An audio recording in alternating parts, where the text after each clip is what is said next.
Assalamualaikum warahmatullahi wabarakatuh. Ketemu lagi dengan saya Riwah Yukarvinas. Sebelum itu jangan lupa like, share, and subscribe channel YouTube 0033 Riwah Yukarvinas, dan jangan lupa pula tekan tombol lonceng yang ada di sebelah kanan tampilan. Metodologi penelitian. Sebelum masuk ke topik pembahasan, alangkah baiknya memperkenalkan biodata penulis. Nama Riwah Yukarvinas, NIM 1814080033, jurusan Tadris IPA Fisika A, BP 18, dosen pengampu Dr. Miliasari, SPD, MSI, Universitas Islam Negeri Imam Bonjol, Padang. Materi yang akan dibahas pada kali ini yaitu tentang bab 1 pendahuluan. Untuk subtopik yang akan dibahas, yang pertama ada permasalahan atau problematika pembelajaran dari aspek guru, siswa, dan sarana serta prasarana. Kedua, 3 alternatif masalah penelitian yang muncul berdasarkan masalah-masalah yang dikemukakan di atas. Yang ketiga, alasan memilih 3 masalah penelitian tersebut sehingga diangkat menjadi masalah penelitian. Yang keempat, solusi yang akan ditawarkan untuk mengatasi masalah-masalah tersebut. Yang kelima, alasan memilih solusi tersebut dengan referensi yang mendukung. Yang keenam, alternatif-alternatif judul penelitian dari masalah dan solusi yang akan ditawarkannya. Yang ketujuh, manfaat dan hasil penelitian ini dan kepada siapa manfaat tersebut ditujukan, serta yang kedelapan, referensi. Masuk kepada subtopik yang pertama, yaitu tentang permasalahan atau problematika pembelajaran dari aspek guru, siswa, dan sarana serta prasarana. Nah, untuk yang pertama, permasalahan atau problematika yang terjadi dalam proses pembelajaran itu terjadi dari segi aspek gurunya itu sendiri. Dari guru, apa saja permasalahannya? Mari kita simak sama-sama. Yang pertama, guru belum mampu menciptakan lulusan saintek yang kompeten dalam bidang teknologi. Yang kedua, guru juga kurang melakukan kegiatan praktikum dalam pembelajaran, terutama pembelajaran saintek. Dan yang ketiga, kompetensi guru atau tenaga pengajar yang masih kurang dalam memahami penggunaan alat dan bahan, kurangnya waktu pelaksanaan praktikum pembelajaran. Yang keempat, masih ada anggapan bahwa guru menjadi salah satunya sumber belajar khususnya pada mata pelajaran sains seperti fisika, kimia, biologi maupun matematika. Sehingga paradigma lama ini yang menempatkan pembelajaran sebatas proses transfer informasi dari guru ke siswa, anggapan itu masih ada sampai sekarang dan tetap ada, walaupun bagaimanapun sistem dari pendidikan tersebut. Selanjutnya, yang kelima, strategi pembelajaran yang dilakukan guru belum profesional, maksudnya masih kurang tepat dan kurang sistem evaluasi yang akan dilaksanakan pun belum jelas tahapan-tahapannya dari segi mana dia menilai. Selanjutnya, yang keenam, pendidikan sains harus lebih progresif dan menjadikan sains dekat dengan kehidupan nyata, kontekstual, dan bisa diaplikasikan. Itu permasalahan dari guru. Yang ketujuh, kurangnya waktu dalam pelaksanaan praktikum pembelajaran, maka perlu seorang guru menyusun kegiatan praktikum dalam rencana pelaksanaan pembelajaran atau yang disebut dengan RPP yang dibuatnya, sehingga kegiatan akan lebih tersusun dan terarah. Yang kedelapan, guru belum menciptakan peningkatan kualitas pembelajaran sains, terutama sistem asesmen. Yang kesembilan, guru juga mengalami gangguan di bidang ICT. ICT salah satu upaya agar pendidikan sains bersifat kontekstual, tidak lagi bersifat abstrak. Namun masih banyak, terutama guru-guru SD, SMP, masih banyak yang gagap teknologi dan tidak mampu mengembangkannya. Yang selanjutnya, yang ke-10, Pengembangan instrumen asesmen yang bersifat autentik dan bervariasi sehingga tidak hanya menilai kemanapun kognitif belum banyak dilakukan oleh guru. Selanjutnya yang ke-11, problematika atau masalah pembelajaran dari segi aspek guru, yaitu guru lebih menekankan pembelajaran sikap daripada pengetahuan yang membuat pembelajaran kurang seimbang. Selanjutnya yang ke-12, pendidikan sains dimulai dari tahun awal pendidikan di SD, diyakini akan membangun ketertarikan siswa terhadap sains, namun bertolak belakang untuk guru-guru yang mengajar di pelosok-pelosok negeri. Seperti di daerah perkampungan, dia lebih menekankan pembelajaran hitung dan baca. Selanjutnya, yang ke-13, guru belum banyak guru yang menerapkan pembelajaran literasi, khususnya literasi pembelajaran sains. Kemudian yang ke-14, keterbatasan guru dalam mengembangkan kompetensinya, termasuk kurangnya penerapan strategi dan model pembelajaran yang inovatif. Yang ke-15, kurangnya pengetahuan, komitmen, performa, serta tingkat pendidikan guru. Kurangnya performa dari guru itu sendiri. Ke-16, sistem KKNI yang belum banyak dimengerti oleh para guru. Selanjutnya yang ke-17, terlalu banyak tekanan yang mana mengekang kebebasan dari siswa yang dapat menghalangi perkembangan siswa, dan juga terlalu banyak sikap otoritas guru yang dapat menghalangi siswa bersikap mandiri. Kemudian 18, pembelajaran yang dilakukan di sekolah tidak hanya diarahkan untuk melanjutkan ke jenjang pendidikan yang lebih tinggi saja, tetapi juga harus memperhatikan dan mengarahkan peserta didik agar dapat sukses dalam menghadapi permasalahan kehidupan yang beraneka ragam. Selanjutnya 19, moral yang ditanamkan oleh guru itu sangat penting bagi kelancaran proses pembelajaran. Sikap dan teladan guru harus diperhatikan. 20, hasil pembelajaran yang maksimal diperoleh dari kerja sama guru dan siswa. Untuk itu harus adanya rasa tanggung jawab dan perhatian dari guru. Yang terakhir 21, guru yang mengajar di luar bidangnya seharusnya memperhatikan bagaimana dia bersikap selayaknya guru. Selanjutnya, di samping permasalahan atau problematika pembelajaran dari aspek guru, kita juga harus mengkaji tentang permasalahan atau problematika yang terjadi pada proses pembelajaran dari segi aspek siswanya itu sendiri. Apa saja itu? Nah, baik, kita sama-sama mendengarkan dan simak pembahasannya. Untuk siswa, yang pertama, siswa yang pasif dalam pembelajaran yang disebabkan oleh kegiatan belajar mengajar yang bersifat monoton, sedangkan kegiatan praktikum sering tidak dilaksanakan sehingga itu mengakibatkan proses belajar mengajar tidak efektif. Kemudian yang kedua, perhatian siswa yang kurang dan impulsif. Selanjutnya, yang ketiga, siswa mengumpulkan tugas sebelum tugas selesai dan membuat tugas asal-asalan dikumpul sudah. Selanjutnya yang keempat, siswa hanya mampu mengharapkan bantuan guru dalam menyelesaikan masalah dan tidak ada motivasi untuk mencari tahu sendiri. Kemudian yang kelima, siswa tidak mampu menghilangkan miskonsepsi di dalam mengikuti proses pembelajaran. Selanjutnya, yang keenam, siswa hanya memusatkan diri pada perintah guru dan tidak mampu mengaitkan pembelajaran dengan pengetahuan yang dimiliki sebelumnya, apalagi pada masa pandemi ini. Kemudian yang ketujuh, tidak ada upaya untuk mengaitkan materi pembelajaran dengan kehidupan sehari-hari. Pembelajaran yang kurang efektif dapat mengarah ke rendahnya hasil belajar siswa. Kemudian yang kedelapan, siswa cenderung diam dan malu untuk bertanya.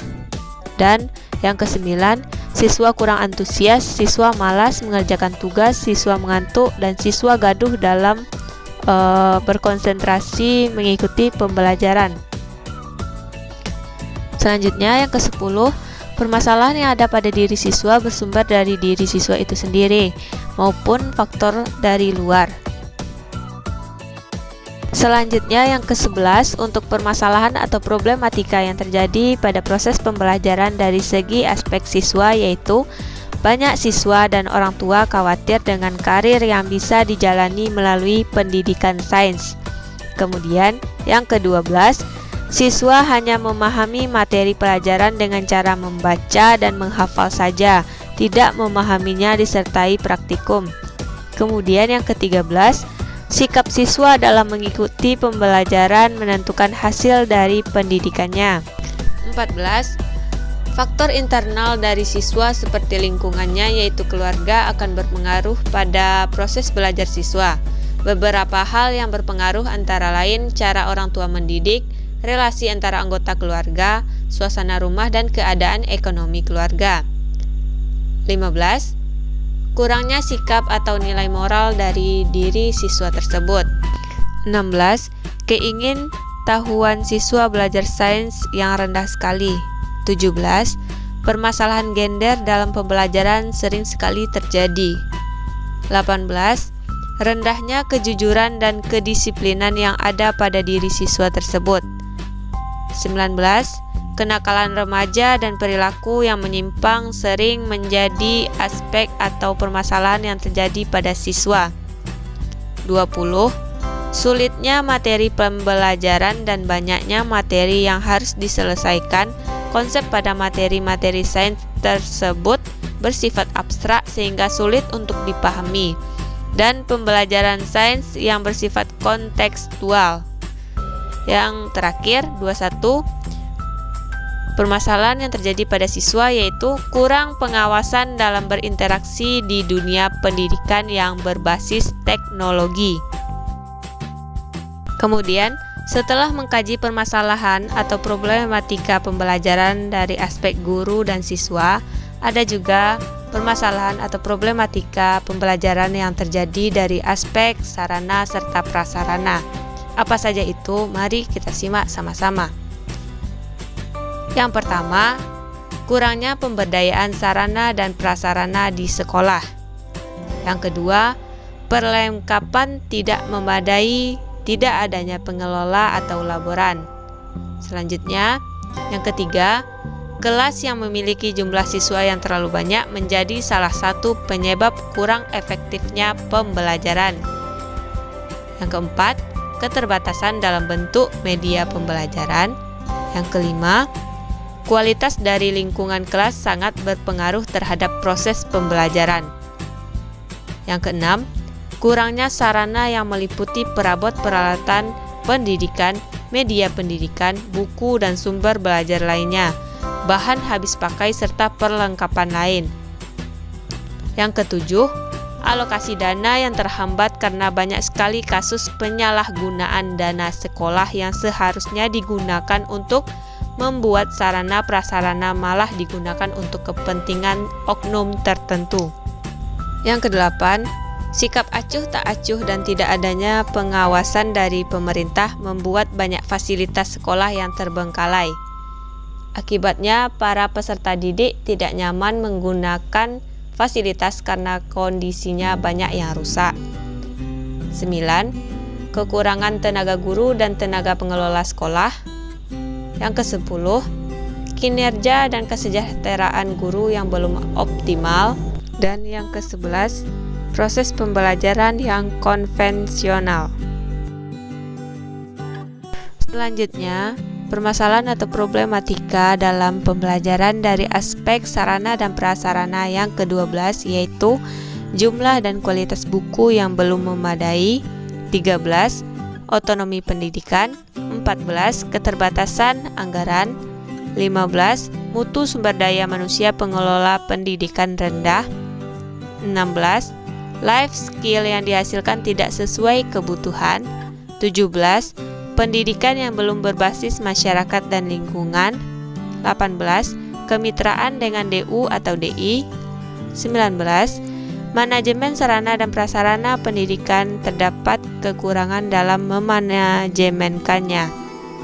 20. Kurangnya alokasi dana yang terhambat yaitu dalam hal banyak penyalahgunaan dana administrasi sekolah.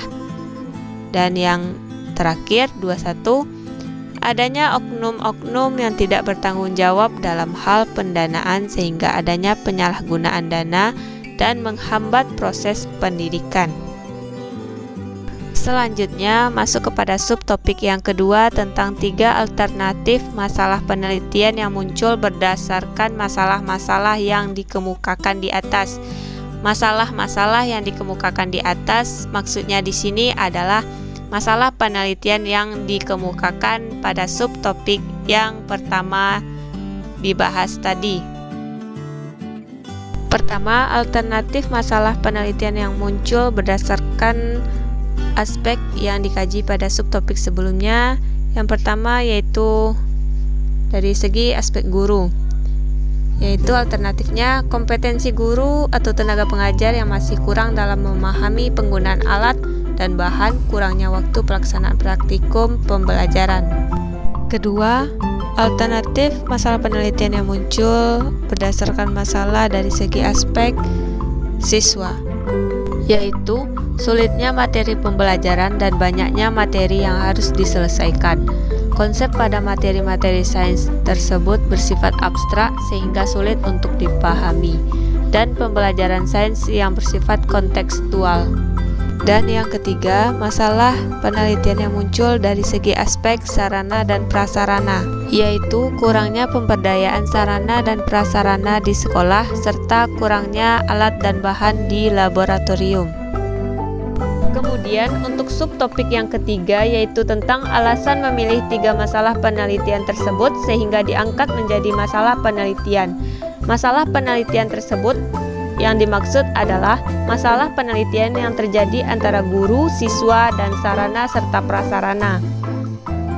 Pertama, alasan saya memilih mengangkatkan permasalahan yang terjadi pada guru yaitu karena pada saat saya sekolah dahulu memang mengadakan praktikum, tetapi hasilnya kurang memuaskan, dikarenakan waktu pelaksanaan praktikum terbatas dan kurangnya pengetahuan tentang alat-alat di labor membuat siswa, terutama saya pribadi, tidak mengerti dengan pembelajaran yang ada di sana, karena masih kurang pemahaman dari guru-guru dalam menjelaskan materi yang diajarkannya di labor tersebut.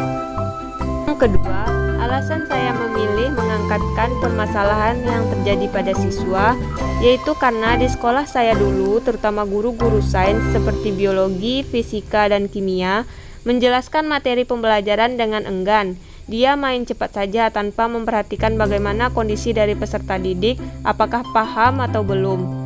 Jadi, terutama pada pembelajaran kimia, bahkan bisa dibilang pelajaran inilah pelajaran yang paling susah karena materinya yang sulit, juga gurunya yang menjelaskan dengan nada-nada kesal, dan juga guru-guru lebih menekankan kepada teori-teori saja tanpa diadakannya praktikum. Jadi siswa itu enggan juga untuk mengikuti pembelajaran tersebut. Dan yang ketiga, alasan saya memilih mengangkatkan permasalahan yang terjadi di sarana dan prasarana sekolah yaitu karena harga untuk membeli alat-alat di labor itu sangat mahal. Akhirnya di sekolah saya terutama jarang mengadakan praktikum dan juga pengelolaan di labor pun kurang dikarenakan tenaga kependidikan di sana kurang. Dan juga tempat yang digunakan sebagai labor itu pun sebenarnya bukan labor, melainkan kelas yang tidak terpakai. Jadi sekarang pun labor juga dikurangi, jadi siswa praktikum hanya secara virtual dengan memakai HP saja. Selanjutnya, subtopik yang keempat yaitu tentang solusi yang akan ditawarkan untuk mengatasi masalah-masalah tersebut. Dan untuk solusi yang pertama yang ditawarkan yaitu solusi untuk mengatasi permasalahan yang terjadi pada guru. Solusi tersebut diantaranya yang pertama perlu dilakukan pemantauan atau dalam hal ini supervisi terhadap guru. Yang kedua, mengikuti pelatihan yang relevan dilaksanakan di sekolah atau di luar sekolah. Yang ketiga, diperlukan guru yang kreatif yang dapat memberi pembelajaran tidak hanya di laboratorium, melainkan bisa di luar kelas atau di sekolah. Keempat, seorang guru juga harus menyusun kegiatan praktikum dalam rancangan rencana pelaksanaan pembelajaran atau yang dikenal dengan RPP yang dibuatnya, sehingga kegiatan akan lebih tersusun dan terarah. Yang kelima, sebaiknya para guru profesionalitas dalam menyikapi setiap permasalahan. Yang keenam, diharapkan peran guru dalam melakukan pembelajaran di kelas juga dapat dilakukan dengan baik, sehingga mungkin dapat memanfaatkan segala bentuk bahan ajar yang sederhana. Yang ketujuh, diharapkan sekolah memfasilitasi seorang guru untuk dapat mengikuti pelatihan-pelatihan yang dilaksanakan di sekolah maupun di luar sekolah. Selanjutnya, solusi yang ditawarkan untuk mengatasi permasalahan yang terjadi pada siswa. Solusi tersebut yaitu siswa perlu memahami materi pelajaran tidak hanya dengan cara membaca dan menghafal saja, namun juga memahaminya dengan fasilitas penunjang lainnya seperti alat-alat praktikum atau alat peraga yang memadai. Permasalahan ini menjadi tantangan bagi guru untuk mendesain suatu pembelajaran yang dapat membawa siswa yang tidak terlibat menjadi terlibat aktif. Kemudian dengan perkembangan teknologi yang semakin canggih, diharapkan membantu siswa dalam pembelajaran sains dengan adanya game education yang berkaitan dengan materi sains, tetapi dibuat kreatif seperti sebuah permainan, karena itu bisa jadi bahan hiburan dalam pembelajaran. Kemudian solusi yang ditawarkan untuk mengatasi permasalahan yang terjadi di sarana dan prasarana sekolah yaitu meliputi masalah tidak dilaksanakannya kegiatan praktikum di laboratorium dengan alasan tidak memadainya alat-alat praktikum tersebut. Dalam hal ini, sekolah perlu melakukan pengadaan sarana yang berkaitan dengan alat-alat praktikum biologi. Hal ini dapat dilakukan dengan biaya dari pemerintah maupun dari pemungutan uang masyarakat atau orang tua siswa dengan cara mengomunikasikannya yang dilakukan oleh komite sekolah, dan melakukan musyawarah terlebih dahulu untuk menyepakati barang-barang yang perlu diadakan dan menyepakati jumlah uang yang diperlukan untuk pengadaan sarana tersebut. Selanjutnya, musyawarah tersebut dilakukan dengan masyarakat yang bersifat transparan atau terbuka dan dibuat dalam bentuk laporan. Dengan begitu, alat-alat praktikum bisa diadakan dan digunakan. Selanjutnya, subtopik yang kelima yaitu tentang alasan memilih solusi tersebut dengan referensi yang mendukung. Maksudnya di sini adalah alasan memilih solusi yang ditawarkan kepada permasalahan yang terjadi pada guru, siswa, dan sarana serta prasarana. Yang pertama, alasan memilih solusi yang terjadi pada guru yaitu karena ada sebagian guru yang kurang bertanggung jawab dalam pembelajaran. Yang kedua, alasan memilih solusi yang terjadi pada siswa yaitu karena kurangnya kepedulian siswa dalam mengikuti pembelajaran terutama yang berbau sains atau hitung-hitungan. Ketiga, alasan memilih solusi yang terjadi pada sarana dan prasarana yaitu karena menurut saya di beberapa sekolah masih kurangnya pemberdayaan dan pengelolaan sarana dan prasarana di sekolah tersebut seperti labor, perpustakaan, aula, dan lain-lain. Subtopik yang keenam yaitu tentang alternatif judul penelitian dari masalah dan solusi yang akan ditawarkannya. Untuk alternatif judul penelitian yang dipilih yaitu tentang pendekatan saintifik pada pembelajaran sains dengan berpacu kepada kompetensi guru dan siswa dalam bidang ICT. Selanjutnya, subtopik yang ketujuh yaitu tentang manfaat dan hasil penelitian ini dan kepada siapa manfaat tersebut ditujukan. Maksud dari hasil penelitian ini yaitu alternatif judul penelitian yang dipilih tadi. Adapun manfaat dan hasil yang diperoleh dari penelitian yaitu sebagai berikut. Yang pertama, berpusat pada siswa dan guru, berperan sama-sama aktif dalam mengeluarkan gagasan. Yang kedua, menimbulkan rasa senang pada siswa karena tumbuhnya rasa menyelidiki dan berhasil. Yang ketiga, membantu siswa untuk memperbaiki dan meningkatkan keterampilan dan proses kognitifnya. Yang keempat, melatih guru dan siswa untuk berpikir secara sistematis dan ilmiah. Yang kelima, melatih kemampuan guru dan siswa dalam program pengembangan pembelajaran dengan berbasis ICT. Yang keenam, melatih siswa dengan menganalisis suatu masalah yang diberikan kepadanya dengan metode dari pendekatan saintifik. Yang ketujuh, membuktikan kepada siswa tidak hanya guru yang bisa dijadikan patokan dalam belajar, melainkan bisa mencari pengetahuan dengan teknologi yang berkembang pada saat sekarang. Yang kedelapan, menjelaskan suatu konsep dari hasil kegiatan yang dilakukannya bersama guru dengan penjelasan virtual atau online. Yang kesembilan, memecahkan masalah yang diberikan dan mencari solusinya. Yang kesepuluh, membangun rasa percaya diri dan keyakinan dari apa yang ia kerjakan. Kemudian yang kesebelas, membangun semangat belajar dan motivasi agar selalu belajar dengan giat. 12. Melatih kemajuan berpikir seorang siswa agar pintar dan melatih guru dalam mengingat kembali potensi yang dimilikinya pada saat perkuliahan. 13. Materi dapat mudah dipahami lebih lama dan sudah divisualkan dalam pikiran siswa. 14. Guru lebih mudah menerangkan materi setelah membuktikan suatu konsep yang susah dijabarkan secara teoritis. 15. Mengembangkan kompetensi dari guru dan siswa. 16. Membuat gagasan bahwasanya tidak hanya guru saja yang bisa ICT, melainkan siswa atau mahasiswa bisa juga mengembangkannya. 17.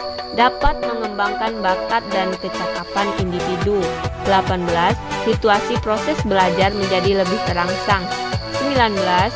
Membantu siswa memperkuat konsep dirinya karena memperoleh kepercayaan bekerja sama dengan yang lainnya. 20. Kemungkinan guru mengajar dan siswa belajar dengan memanfaatkan berbagai jenis sumber belajar.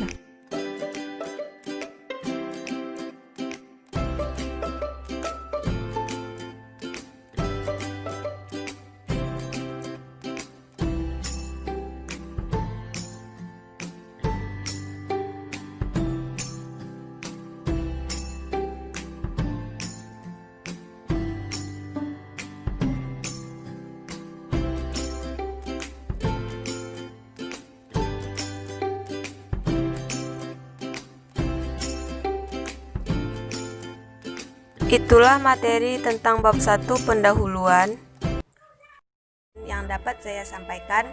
Saya mohon maaf jika ada salah dan janggal ketika menyampaikan dan menjelaskan materi metodologi penelitian pada pertemuan kali ini. Dan saya berterima kasih kepada orang-orang yang telah mendukung dan memotivasi saya dalam menyelesaikan tugas video metodologi penelitian ini. Saya ucapkan sekali lagi terima kasih. Saya akhiri. Assalamualaikum warahmatullahi wabarakatuh.